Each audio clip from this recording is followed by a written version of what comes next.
In this problem, we are given an initial current, and we are given two resistors in parallel with current flowing through them and then a voltage in between them.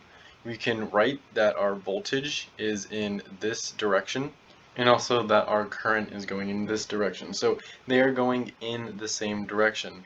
We are asked to find the voltage V that we were looking at a second ago, and to do this we are actually going to use a formula. This formula is in the notes linked below. It's in section 3.3 and 3.4 voltage divider and current divider.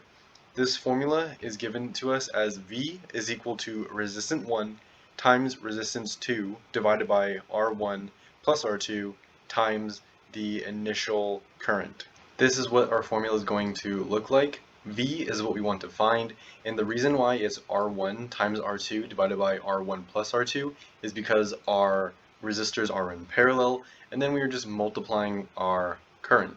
This problem is pretty simple. It's kind of plug and chug, but you have to know the initial formula, so this is a good starter problem. I'm going to plug in our 335, and then I'm multiplying this by our R2, which is 824, and then multiplying this by our initial current, which is 27, and then dividing all of this by R1 plus R2, which again is 335 and 824. After we plug in our values into the formula, we are going to get 6,430 volts. And this is the answer to this problem. If you want more problems like this, there is a playlist in the description. And if you found this video helpful, consider giving a like. It really helps me out.